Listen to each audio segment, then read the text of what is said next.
नमस्कार, सच देखेगा Bihar live news में आपका स्वागत है। मैं हूं आजाद खान। इन दिनों एक चर्चा का विषय बन चुका है। 2500 गाड़ी का एक काफिला निकला जो पालीगंज विधानसभा के पूर्व प्रत्याशी सुनील यादव के समर्थकों की संख्या में पटना रविंद्र भवन पहुंचे और चिराग पासवान की पार्टी रामविलास की पार्टी को समर्थन लिए और सदस्यता ग्रहण की। लोजपा रामविलास पार्टी के राष्ट्रीय अध्यक्ष उन्होंने कहा कि रविंद्र भवन भी छोटा पड़ गया। इतने हजारों की संख्या में लमसम 25 से 26 हजार कार्यकर्ता वहां गए और लोजपा का दामन थाने। वैसे ही अरवल के एक जाने माने चेहरा जिनका नाम रविंद्र कन्हौजिया है, जो हमेशा बोलते थे कि हम राजद का दामन नहीं छोड़ सकते, हम दल बदलुआ नहीं है, वैसे ही राजद के गमछा लेकर, हरा गमछा लेकर रविंद्र कन्हौजिया हर जगह जाते थे और दुख सुख में साथ देते थे और सोशल मीडिया पर हावी रहते थे और बीजेपी पर करारा जवाब देते थे। वैसे ही रविंद्र कन्हौजिया जिसे हम आज बातचीत कर। सच देखेगा बिहार में आपका स्वागत है। बहुत बहुत धन्यवाद आपको भी, आपके चैनल को भी बहुत बहुत धन्यवाद। क्या राजद छोड़कर लोजपा में कैसे चले गए? देखिए, मैं राजद का वफादार सिपाही रहा हूं। हमेशा से राष्ट्रीय जनता दल को खून और पसीना से सींचने का कार्य किया। हमेशा लोगों के दुख सुख में हम जाने के लिए तत्पर रहे, हमेशा उसके आंसू पोंछने का कार्य किया। लेकिन राजद ने हम जैसे छोटे कार्यकर्ता को दूध में गिरे हुए मक्खी की तरह निकाल कर फेंक दिया। सबसे पहले तो जब हम अग्निवीर में जेल गए तो कोई वरीय नेता नोटिस नहीं लिया। घर में आफत विपत आया, कोई नोटिस नहीं लिया। और तो और एक पंचायती राज प्रकोष्ठ का छोटा सा पद दिया था, वो भी हमसे छीन लिया, पार्टी से हटा दिया। तो ऐसे लगा कि ये अपमानित होने के बाद यहाँ रहना बेवकूफ़ी है, यहाँ नहीं रहा जा सकता। इसलिए हम लोग पॉलिटिकल लीडर हैं, राजनीति करने वाले लोग हैं, तो कहीं ना कहीं आशियाना तो ढूंढना पड़ेगा।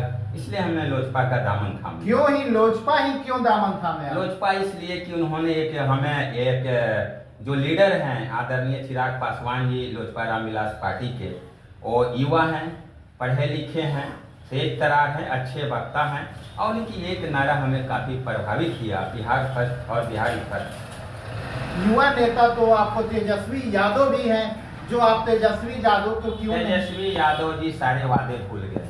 जब विपक्ष में थे तो उन्हें सारा वादा याद आ रहा था। अग्निवीर का जब मामला आया था तो यही जदयू और आरजेडी ने सदन का वॉकआउट किया था और उन्होंने जब सत्ता में आए तो कोई मुकदमा वापस लेने के लिए एक शब्द नहीं बोले। तेजस्वी यादव जी यहाँ तक कि छपरा में विजय यादव की घर लूटपाट होती है, ये काम के लिए नवादा में यादवों का बेइज्जत किया जाता है, ट्रैक्टर जला दिया जाता है, कटिहार में यादवों का हत्या होता है, बेगूसराय में होता है। तमाम जिस वोट बैंक के बदौलत तेजस्वी जी आज सत्ता में है, उन्हें दरकिनार कर दिए। पालीगंज के परियों हो, चाहे सहार का मामला हो, चाहे अरवल के मिर्जा बीघा का मामला हो, जब हमारे देश के सैनिक शहीद होकर आते हैं, उनका अपनी शोक संवेदना नहीं प्रकट करते हैं, ये मुझे बहुत खलती है। क्योंकि हम अपने लिए नहीं जिया, हमने परिवार के लिए नहीं जिया, मैं पार्टी के लिए जिया था, मैं देश के लिए जिया हूँ। मेरे लिए समाज और जमात के लोग सर्वोपरि है, इसलिए मैं राजनीति करता था। अब लालू प्रसाद जी का राजद नहीं रहा। हम जिस लालू प्रसाद जी के विचारधारा से लालू जी को देखकर, सुनकर और पढ़कर ही युवा हुआ हूँ। अब तेजस्वी यादव में यह रौनक नहीं है, तेजस्वी यादव जी भटक गए हैं।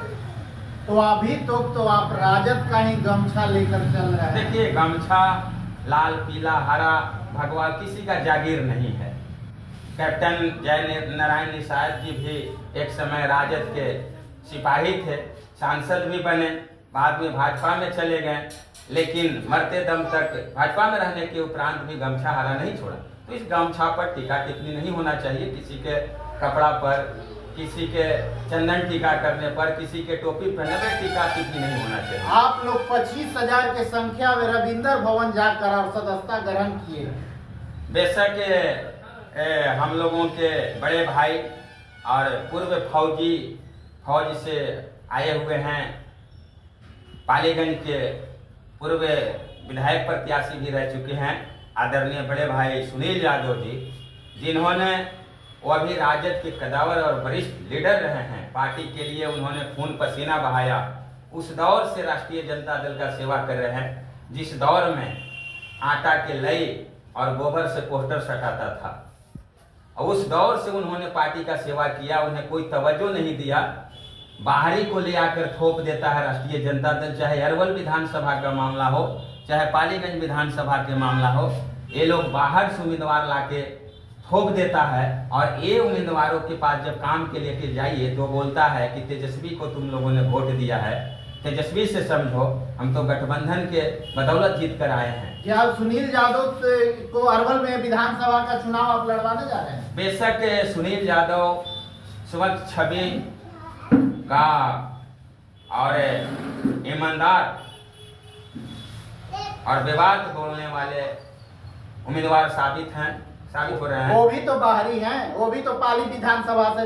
नहीं, बाहरी नहीं कहा जा सकता। इसी कहता हूँ कि अरवल जिले के परासी थाना अंतर्गत सकरी खुर्द पंचायत अंतर्गत एक गांव है नारायण बिघा, जहां पे इनको कई एकड़ जमीन है, पुश्तैनी मकान भी है, इनके बड़े भाई भी यहाँ रहते हैं। सुनील यादव के यहाँ वोटर कार्ड में नाम भी है, यहाँ जन्म भी हुआ है। महौली पर भी मकान है, वहाँ भी रहते हैं। वो तो बाहुबली में भी गिनती होते हैं। देखिए, जनता के लिए लड़ाई लड़ने के लिए अगर बाहुबली और दबंग शब्द जोड़ दिया जाए तो मुझे कोई एतराज नहीं है। अगर पदाधिकारी नहीं सुनता हो, भ्रष्टाचार में लीन है, अब ऐसे व्यक्ति पर लगाम कसते हैं तो कुछ लोग बाहुबली और दबंग कहते हैं। ये ऐसे शब्दों को मैं खंडन करता हूँ।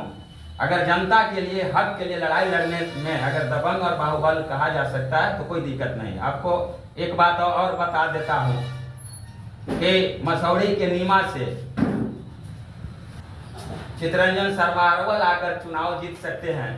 मसौड़ी के अलावे पालीगंज और कौरी मौरी के महानंद जी, जो यहाँ पे सालों से डिपुटेशन पर रहते हैं, वो चुनाव जीत सकते हैं बाहरी होके। कृष्णा सरदार जो पालीगंज क्षेत्र के हैं, 3 बार के हारल मुखिया रहे हैं, यहाँ के 3 बार विधायक रह सकते हैं। तो घर के बेटा सुनील यादव क्यों नहीं? तो आप घर के बेटा बोलते हैं, सब दिन तो ये पालीगंज रहे हैं।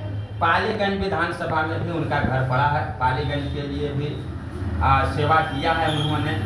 एक जगह जन्मभूमि है तो दूसरे जगह कर्म भूमि रहा है और उनकी छवि साफ सुथरा रहा है।